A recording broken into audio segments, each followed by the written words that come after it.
오늘 하나님께서 저와 여러분에게 주시는 말씀 마태복음 13장 36절에서 46절입니다. 마태복음 13장 36절에서 46절입니다. 우리 합독하겠습니다. 이에 예수께서 무리를 떠나사 집에 들어가시니 제자들이 나와 가로되 밭의 가라지의 비유를 우리에게 설명하여 주소서. 대답하여 가라사대 좋은 씨를 뿌리는 이는 인자요 밭은 세상이요 좋은 씨는 천국의 아들들이요 가라지는 악한 자의 아들들이요 가라지를 심은 원수는 마귀요 추수 때는 세상 끝이요 추수꾼은 천사들이니 그런즉 가라지를 거두어 불에 사르는 것 같이 세상 끝에도 그러하리라. 그 천사들을 보내리니 저희가 그 나라에서 모든 넘어지게 하는 것과 또 불법을 행하는 자들을 거두어내어 풀무불에 던져 넣으리니 거기서 울며 이를 갈미 있으리라. 그때의 의인들은 자기 아버지 나라에서 해와 같이 빛나리라. 귀 있는 자들은 들으라. 천국은 마치 밭에 감추인 보화와 같으니 사람이 이를 발견한 후 숨겨두고 기뻐하여 돌아가서 자기의 소유를 다 팔아 그 밭을 샀느니라. 또 천국은 마치 좋은 진주를 구하는 장사와 같으니 극히 값진 진주 하나를 만남에 가서 자기의 소유를 다 팔아 그 진주를 샀느니라. 아멘. 오늘 말씀의 제목은 천국을 사라, 천국을 사라 이러한 제목입니다. 제목만 봐서는 어떻게 천국을 사란 얘기인가 의아하실 수도 있지만 오늘 말씀을 통하여서 어떻게 천국을 사는가를 알게 될 줄로 믿습니다. 오늘 본문에는 곡식과 가라지 비유 또 보화와 진주 장사의 비유로 이렇게 기록이 되어 있습니다. 성경에서 예수님은 제자들에게 비유로 말씀하실 때가 종종 있었습니다. 오늘도 예수님은 제자들에게 비유로 이렇게 비유를 설명하고 계십니다. 오늘 첫 번째 보게 되면 첫 번째 비유로 36절에서 43절에 보면 곡식과 가라지의 그 비유의 이야기입니다. 이 비유의 말씀은 앞에 24절에서 30절 말씀에 대해서 예수님께서 밭의 주인이 좋은 씨를 밭에 뿌렸는데 가라지가 함께 자라고 있다는 것을 보았습니다. 그래서 밤에 원수가 와서 곡식 가운데 가라지를 뿌리고 갔다라고 이렇게 설명을 해주셨죠. 제자들이 그럼 우리가 가서 그 가라지를 뽑을까요? 라고 예수님께 물었습니다. 그때 예수님은 가라지 뽑다가 알곡까지 다 뽑힐 수 있으니 알곡 다칠 수 있으니 그렇게 뽑지 말고 그냥 내버려 두라 라고 말씀하시면서 추수 때에는 가라지를 먼저 거두어서 불에 던지우고 알곡은 거두어 창고에 넣으리라 라고 말씀을 하셨습니다. 그 내용과 연결되는 것으로서 천국은 좋은 씨를 뿌리는 것과 같다라고 오늘 말씀하고 있습니다. 자, 좋은 씨를 뿌리는 자는 오늘 본문에 보니까 인자, 곧 예수 그리스도시다 라고 말씀하고 있습니다. 예수님은 이 땅에 계실 때 3년 반 동안 천국 복음을 전하셨습니다. 그리고 지금은 하나님 보좌 우편에 앉아 계시지만 성령 곧 자신의 그 영으로 참된 전도자들을 통하여 계속해서 여전히 지금도 복음의 씨를 뿌리고 계신 줄로 믿습니다. 아멘. 또한 예수님은 좋은 씨는 오늘 보니까 천국의 아들들이다 그렇게 설명하고 있습니다. 이것은 중생한 자들을 말합니다. 거듭난 자들을 말하는데 이들은 천국에 어울리는 천국에 맞는 그런 속성을 가진 자들로서 신령과 진정과 진정으로 하나님과 이웃을 사랑할 줄 아는 그런 성품을 지닌 자들이라는 거죠. 그래서 성령의 여러 열매를 맺을 수 있는 그런 심령을 가지고 있는 자들, 믿음과 인내를 소유한 자들을 말합니다. 이들이 바로 천국의 아들들이다 이렇게 볼 수가 있다는 것입니다. 이들은 믿음과 소망을 가진 자들로서 참된 경건과 의와 거룩과 선과 진실을 가지고 있는 자들입니다. 반면에 오늘 보면 가라지들은 악한 자의 아들들이다 라고 오늘 본문에 말씀하고 있죠. 이들은 멸망의 나라를 유업으로 받을 자입니다. 그 나라의 특성에 맞게 사악한 속성들을 가지고 있죠. 그들은 빛보다 어두움을 더 좋아합니다. 아주 악한 근성을 가지고 있는 자들을 말합니다. 그들은 할 수만 있으면 성도들을 미혹하고 유혹해서 하나님의 복음과 율법에서 벗어나게 하는 자들을 의미하고 있습니다. 여기에서 가라지를 심은 원수다. 이 원수는 마귀다. 이렇게 말하고 있는데 이 원수는요.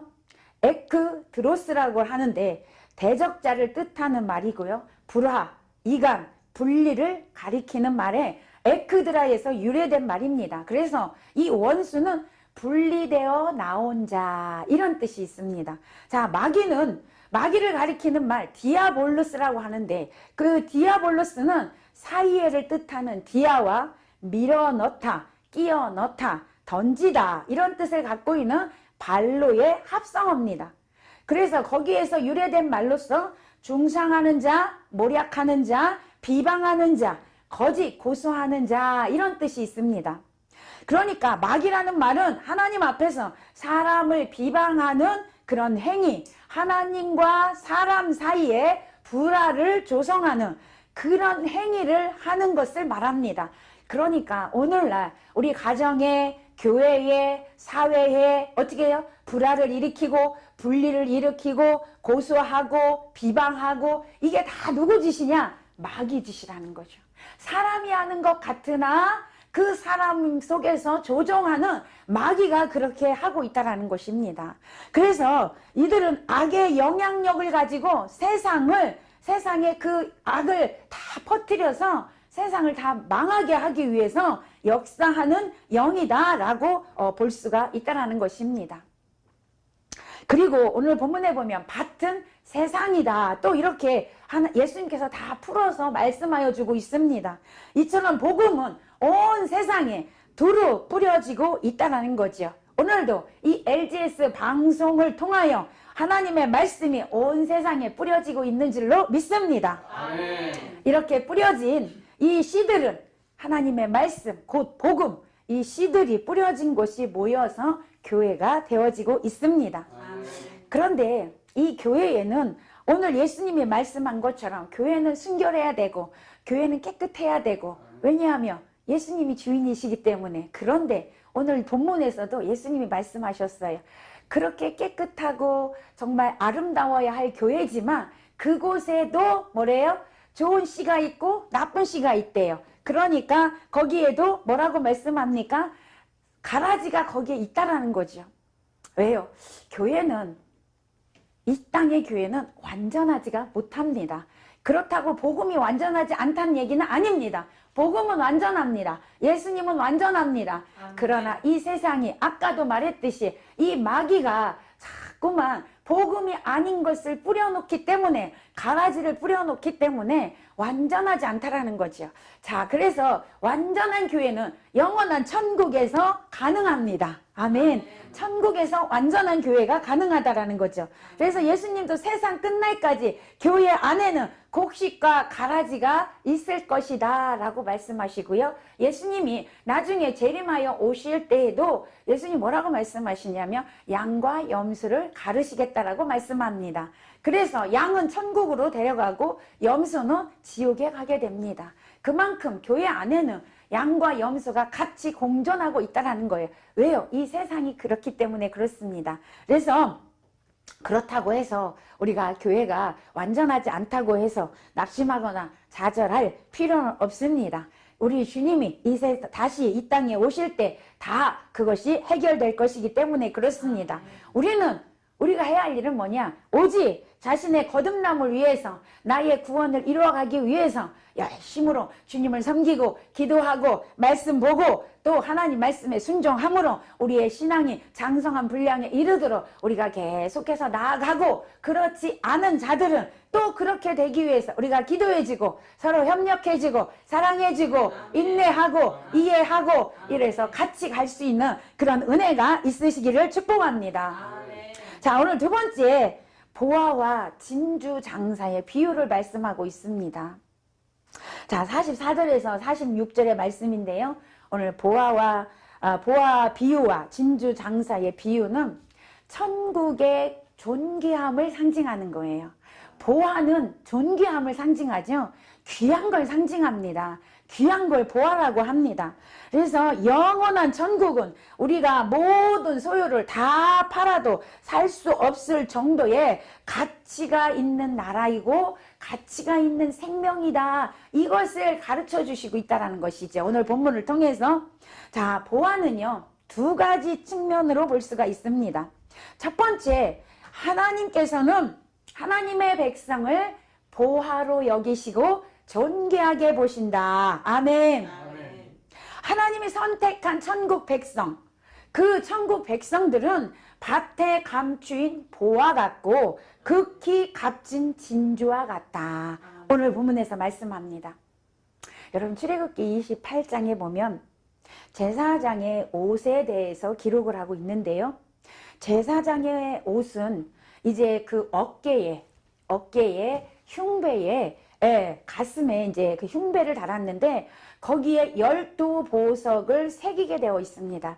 보석을 달게 되어져 있다, 그 말이죠. 이게 무슨 말이냐면 12보석이라는 것은, 열둘이라는 것은 이스라엘 백성들을 이야기합니다. 다시 말씀드리면 하나님의 선택된 자녀들, 선택된 백성을 상징하는데 그 선택된 백성들을 뭐로 표현했냐면 보석으로 표현을 했어요. 자, 그게 뭐냐? 하나님은 하나님의 자녀들을 보화로 생각한다. 아멘. 보물로 생각한다. 아멘. 보석으로 생각한다. 그 말입니다. 보화로 여긴다라는 거예요. 하나님의 백성들을. 또한 베드로전서 2장 9절에도 보면 너희는 택하신 족속이요 왕같은 제사장들이요 거룩한 나라요 그의 소유다. 그렇게 말씀하고 있어요. 아멘. 자, 여기서 소유가 무슨 뜻이냐? 여러분, 소유는 곧 보화를 뜻합니다. 보물을 뜻합니다. 보석을 뜻한다는 거죠. 보배. 너는 나의 보배다. 그런 말이에요. 하나님께서 우리들을 택하신 족속이요 왕같은 제사장들이요 거룩한 나라요 하나님의 보화로 여기신다라는 것입니다. 그러므로 오늘 저와 여러분은 하나님 나라의 보화요 하나님께 보석인 줄로 믿으시기를 바랍니다. 자, 여기 본문에서도 밭에 감추인 보화를 얻기 위해 자기 소유를 다 팔아 밭을 샀다 그랬거든요. 여러분, 자기 소유를 다 팔아서 이 밭을 산 사람이 누구냐? 예수님이십니다. 아멘. 예수님은요, 자기 소유를 다 팔아서 여러분 극히 값진 그 진주를 샀단 말이에요. 밭을 샀다 그 말입니다. 왜요? 여러분이 보아니까. 여러분 사기 위해서 예수님은 자신의 생명을 다 주셨다 그 말입니다. 아멘. 자신의 생명까지 내어주시면서 오늘 저와 여러분의 보화를 예수님이 사셨다 그 말입니다. 아멘. 이것은 구원받은 우리 편에서 보면 감당할 수 없는 하나님의 은혜입니다. 아멘. 짐승처럼 무지하고 벌레같이 무가치한 죄악으로만 달려가는 우리 인간들을 진주로 생각하고 보화로 생각하고 아멘. 보석으로 생각해서 아멘. 그것을 사려고 당신의 아들 독생자를 죽이기까지 하셨다라는 거죠. 아멘. 얼마나 큰 은혜입니까? 우리가 그 은혜를 받은 자들임을 우리는 기억해야 될 줄로 믿습니다. 아멘. 그러므로 우리는 살아있는 동안에 주님을 찬양하고 아멘. 주님께 영광 올려드리는 우리 모두가 되어주시기를 축복합니다. 아멘. 자, 두 번째 보화는요, 바로 예수 그리스도이십니다. 아멘. 아멘. 바로 천국이라는 거죠. 본문에서 보화를 밭에 감추었다고 했는데 이것은 그 당시의 배경을 좀 알아야 되겠죠. 오늘날은 이 보석이나 돈을 어디다가 이렇게 맡기잖아요. 은행에 맡기고 또 뭐 어떤 주식이나 어떤 곳에 이렇게 맡깁니다.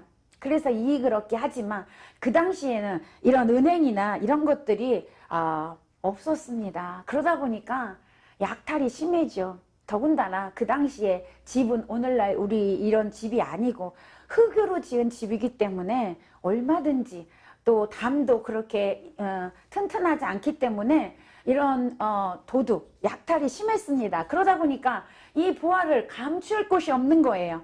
그래서 땅을 파고 밭에다가 밭을 파고 그 속에 보화를 감추어 두었다고 합니다. 그러니까 이 본문에서도 보물을 이제 땅에다 이렇게 감추어 놓은 그런 상태입니다. 그런데 이런 보물을 발견한다라는 것은 일생에 한 번 있을까 말까 하는 그런 아주 귀한 일이라는 것입니다. 이 비유는 하나님 나라가 이렇게 최상의 가치를 가지고 있는 것으로서 발견하기가 어렵다라는 거예요. 사실은 귀한 것이다. 이것을 말씀하고 있습니다. 다시 말씀드리면 예수 그리스도를 믿는 것 자체가 최상의 가치고 참으로 귀한, 최상의 귀한 것이다라는 것을 오늘 말씀하고 있다는 것이죠. 여러분 루데 랍비의 율법에 따르면 일꾼들이 이제 밭에서 일을 하다가 보화를 발견해서 캐냈으면 그건 내 거가 아니고 누구 거냐? 밭의 주인 거예요. 주인한테 반드시 갖다 줘야 돼요. 근데 오늘 여기에 이 일하는 사람은 보화를 발견하고 캐지 않았어요. 그냥 덮어두고 가서 어떻게 해요? 자기 걸 다 팔아가지고 그 밭을 사버렸어요. 왜요? 그 보화를 얻기 위해서. 사실 이렇게 보면 이 사람 도덕적으로 뭔가 문제가 있다. 왜냐하면 보화를 발견했으면 캔에서 주인에게 갖다 줘야지. 그걸 왜 자기가 가지려고 몰래 숨기고 그렇게 했을까? 여러분 여기서는 그 도덕적인 것을 얘기하는 게 아닙니다.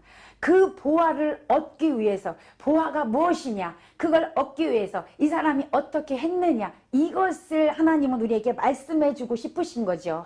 도덕성을 의미하는 게 아닙니다. 여기서는 그렇기 때문에 도덕성 문제를 다루는 것이 아니라 보화의 가치가 그 어떤 희생을 치르더라도 얻을 만한 것임을 말씀해 주기 위한 것이라는 것을 우리는 기억하고 이 말씀을 보아야 될 줄로 믿습니다. 아멘.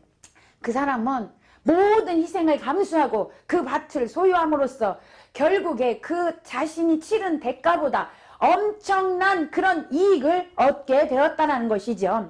그러니까 예수 그리스도를 즉 천국을 얻기 위해서는 어떤 희생이라도 감수해야 한다는 것입니다. 왜냐하면 가장 소중한 것이고 가장 귀한 것이고 가장 가치 있는 일이기 때문에 그렇습니다. 아멘. 세상의 어떤 일보다도 가치 있는 일이 바로 예수 그리스도를 발견하는 것입니다. 아멘. 예수 그리스도를 믿는 것입니다. 그래서 사도 바울은 빌립보서 3장에서 예수 그리스도를 알고 난 후에 자신이 가지고 있던 모든 재물, 명예, 지식 모든 것을 다 배설물로 여겼다고 그렇게 고백하고 있습니다. 왜요? 그만큼 예수 그리스도가 가치가 있기 때문에 그렇다라는 것이죠. 자, 그러면 하나님은 보화를 왜 감추어뒀을까? 왜 감추어뒀을까요? 물론 귀하니까 감추어뒀겠죠. 그죠? 근데 여기 이제 그것을 보게 되면 하나님께서는 보화를 왜 감춰뒀을까? 진리를 알지 못하는 무가치한 사람들에게 발견되지 않게 하기 위함입니다. 진리를 모르는 자들에게, 그 진리를 무가치하게 생각하는 사람들에게 발견되지 않게 하기 위함이다. 보아도 보지 못하며 들어도 듣지 못하는 사람들 때문에 예수님은 천국의 비밀을 비유로 말씀하셨다는 것입니다. 여러분 예수님께서는 그래서 개에게 진주를 주지 말라 그랬습니다. 왜요? 진주는 아주 귀한 건데 개는 돼지에게 진주를 주지 말라고 했습니다. 왜요? 돼지는 진주가 귀한지 모릅니다. 던져줘봤자 어떻게 해요? 다 밟아버리죠. 귀한지를 모릅니다. 바로 그런 이치라는 것이죠. 자, 두 번째는 진리를 찾으려는 사람들의 근면성을 시험하기 위해서 보화를 감추어줬습니다. 부지런히 말씀을 사모하는 자만이 천국 복음의 진리를 발견할 수 있다는 사실을 기억하시기를 바랍니다. 예수님은 나를 찾고 찾는 자를 만나주시겠다고 말씀하셨습니다. 자, 세 번째, 보화가 밭에 감추어진 까닭은 그것을 찾아다니는 사람들의 인내를 시험하시기 위해서입니다. 저는 믿음은 곧 인내다. 아멘. 여러분, 인내가 없이는 천국에 갈 수가 없더라고요. 아멘. 저는 인내라고 생각합니다. 아멘. 끊임없이 눈물로 씨를 뿌리는 자는 기쁨으로 단을 거두리라 말씀하셨듯이 아멘. 인내라고 생각을 합니다. 천국의 복음의 진리는 그것을 발견하기까지 계속적인 노력과 요구되는 귀중한 가치, 그런 보물을 얻기 위해서 끊임없이 우리가 애쓰고 힘써야 한다는 사실입니다. 아멘. 우리는 천국 가는 그날까지 인내하며 말씀을 사모하며 깨닫는 지혜를 달라고 하나님께 기도해야 될 줄로 믿습니다. 아멘. 자, 반대로 밭에 감추인 보화는 어떤 사람들이 발견할 수 있을까요? 첫 번째, 스스로 지혜롭고 의롭다고 생각하여서 보물을 찾아 나서지 않는 사람들에게는 보물이 결코 발견되지 않습니다. 왜냐하면 그들은 자신이 지금 소유하고 있는 지식, 자신이 갖고 있는 사상, 철학, 종교, 이것이 최고라고 생각하기 때문에 그 예수님을, 진리를 알아보려고 하지도 않고 찾아보려고 하지도 않다라는 것입니다. 그러나 여러분, 그들이 생각하고 있는, 자신들이 생각하면서 진리라고 생각하고 있는 그것이, 그들이 생각하고 있는 철학이, 이성이, 이 지식이 하나님과 관계되지 않으며 결부되지 않으면 오히려 자신들이 갖고 있는 지식이, 자신들이 갖고 있는 지혜가, 자신들이 갖고 있는 철학이 오히려 멸망길로 인도할 뿐이라는 것입니다. 아멘.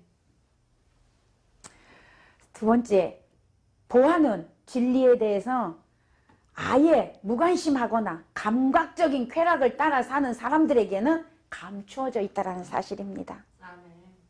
이들은 영원한 삶과 부활에 대해서 완전히 무감각하기 때문에 밭에 보화가 감추어 있다고 아무리 열심히 전해도 아랑곳하지 않고 자신의 방식대로 삶을 살아가는 사람들입니다. 아멘. 다시 말씀드리면 천국의 복음을 전해도, 하나님의 말씀을 전해도, 하나님의 그 진리의 복음을 전해도 관심이 없기 때문에 그들은 그 천국을 발견하지 못한다, 그 말입니다. 아멘.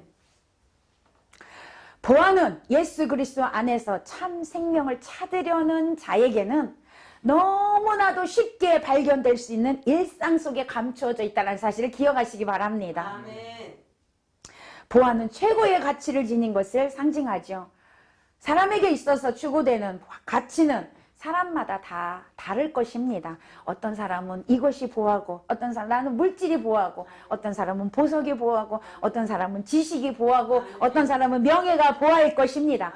그러나 여러분, 모든 인간이 추구해야 할 가장 귀한 보화는, 가장 가치 있는 것은 예수 그리스도를 통하여서 사죄의 은총과 죄에서 해방된 삶과 천국의 삶인 줄로 믿습니다. 아멘. 이러한 값진 진리를 발견한 사람은 그 기쁨은 어디다가 비교할 데가 없습니다. 너무나 큰 기쁨이고 너무나 큰 행복한 삶이 될 줄로 믿습니다. 아멘. 자, 여기서 44절에서 그 밭을 사느니라 그랬거든요.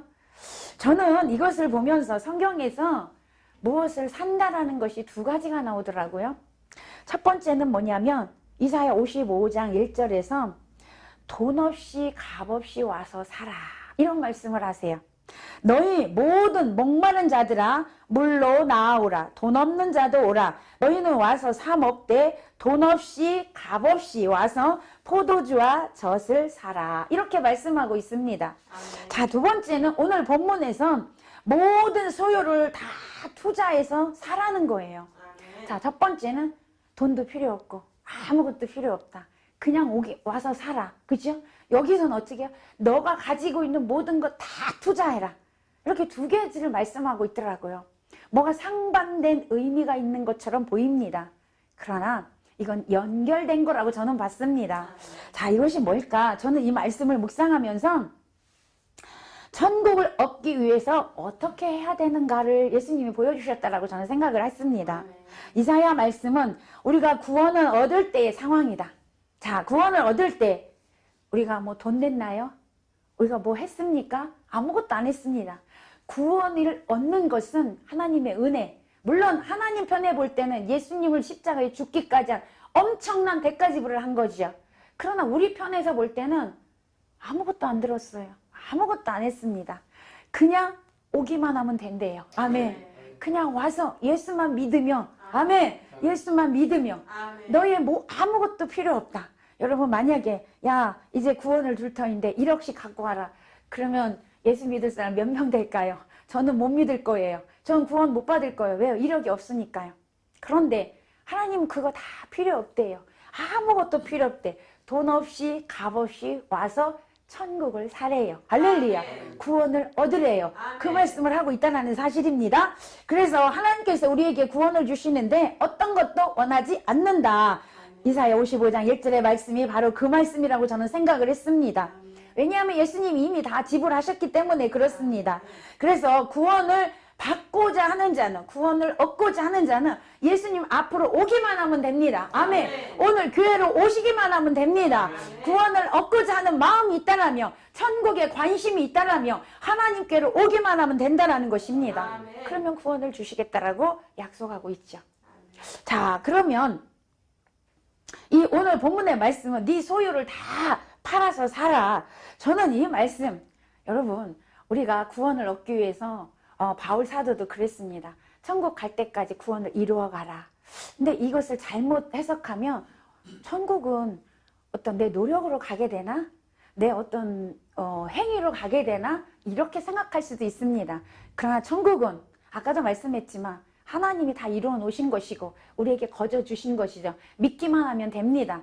이미 주셨어요. 그 천국 완전한 천국입니다. 아멘. 그것이 불완전한 천국이 아닙니다. 완전한 천국 이미 주셨어요. 우리가 예수를 믿기만 하면 그 천국은 내 것이 되었습니다. 하나님이 주시겠다고 약속하셨기 때문에 그것은 변함이 없습니다. 그러면 오늘 네 소유를 다 팔아서 살아. 이게 뭘까요? 저는 이것을 그렇게 생각했습니다. 완전한 구원을 우리에게 주셨지만 우리가 끝까지 그걸 붙들고 가야 된다. 아멘. 끝까지 그걸 붙들고 가야 된다. 아멘. 주신 구원을 우리가 붙들고 가기 위해서 노력해야 된다. 이렇게 봤습니다. 네 소유를 다 팔아라. 이게 뭘까요? 우리의 시간을 투자하고 우리의 사랑을 투자하고 우리의 물질을 투자하고 아멘. 우리의 모든 것을 예수님께 투자해서 하나님께 투자해서 그것을 드림으로 그 구원을 붙들고 끝까지 천국 들어가는 날까지 우리가 가야 한다는 사실을 저는 깨달았습니다. 아멘. 여러분 하나님이 그렇게 말씀하셨죠? 너희는 마음을 다하고 뜻을 다하고 성품을 다하고 힘을 다하고 목숨을 다하여 주 너희 하나님을 사랑하라. 아멘. 그리고 그것으로 이웃을 사랑해라. 아멘. 저는 바로 이 내용이 너희의 모든 걸 투자해서 이 보화를 사라. 보화는 천국이고 보화는 예수님이시고 보화는 하나님이시고 아멘. 아멘. 그걸 사기 위해서 어떻게 해요? 마음을 다하고 뜻을 다하고 성품을 다하고 목숨을 다하여서 아멘. 아멘. 사랑하라. 아멘. 그 말씀이라고 저는 생각을 했습니다. 아멘. 우리가 천국이 있음을 알았고 예수 그리스도가 진리임을 알았다면 여러분 시간 낭비할 수 없다라는 거죠. 아멘. 때가 가까웠습니다. 아멘. 말세가 가까워오고 있습니다. 아멘. 지금 우리가 뭘 해야 될까요? 예수님이 우리 신랑 되십니다. 아멘. 우리는 신랑 맞이할 신부 준비되어져야 할 줄로 믿습니다. 아멘. 신부 단장하는 시간입니다. 아멘. 이 시간이 얼마가 될지 모릅니다. 얼마나 많이 남았는지 모릅니다. 아니 당장 내일일 수도 있습니다. 우리는 이 말세에 예수님이 신랑 되신 예수님이 우리를 지금 맞으러 오는데 내가 준비되어 있어야 한다라는 거죠. 아멘. 10처녀 중에서 5처녀가 준비되어 5처녀만 신랑과 함께 혼인잔치에 들어갔던 것처럼 오늘 저와 여러분도 이렇게 마음을 다하고 뜻을 다하고 목숨을 다하여 하나님 사랑하고 예수님 사랑함으로 예수 신랑 맞이할 신부 준비할 수 있는 저와 여러분 되시기를 바랍니다. 아멘. 조금 전에 말씀드렸듯이 사도 바울은 빌립보서 3장 7절 8절에서 그리스도를 얻기 위해 자신이 가지고 있던 모든 것을 다 해로 여겼다라고 말씀하고 있어요. 뭐 때문에요? 그리스도를 얻기 위해서. 그렇게 했다라는 거죠. 오늘 우리가 천국에 가기 위해서 천국을 얻기 위해서 아멘. 나의 모든 걸 투자해서 하나님을 사랑하고 예수님 사랑하고 복음 전하는 일에 우리가 쓰임 받아야 될 줄로 믿습니다. 아멘. 그러나 마태복음 19장에 여러분 어느 청년이 나오는데 그 청년은 보물이 무엇인지 알았어요. 보물이 예수님이신지 알았어요. 아멘. 천국이 있는 것도 알았어요. 그런데 어땠어요? 자신이 갖고 있는 물질이 너무 소중하기 때문에 그것 때문에 그 보물을 포기한 자입니다. 그걸 기회를 놓쳐버린 자가 나옵니다. 오늘 저와 여러분은 그런 어리석은 자가 되지 않기를 부탁합니다. 아멘. 여러분 천국을 얻기 위해서 지금 무엇을 포기하고 계십니까? 자신이 가지고 있는 것을 다 투자해서 천국, 완전한 천국을 사기 위해서 노력하고 계시냐고요. 아까도 말씀드렸지만 여기서 노력이라는 건 우리의 어떤 행위가 아닙니다. 예수님은 마태복음 16장 24절에서 누구든지 나를 따라오려거든 자기를 부인하고 자기 십자가를 지고 나를 따를 것이니라 그렇게 말씀하셨어요. 아멘. 그러니까 천국을 얻기 위한 여러분 내 소유를 다 판다라는 것은 나를 부인하고 내 십자가 지고 가는 일입니다. 그것이 내 소유를 다 파는 것입니다. 오늘도 나를 부인하고 내 십자가 지고 주님만 따라가고 주님이 예수님의 그 신랑 되신 예수님이 오실 때 맞이할 수 있는 신부 영성으로 준비되어지는 저와 여러분 되셔서 천국을 사시기를 예수님으로 축복합니다. 축복합니다. 아멘.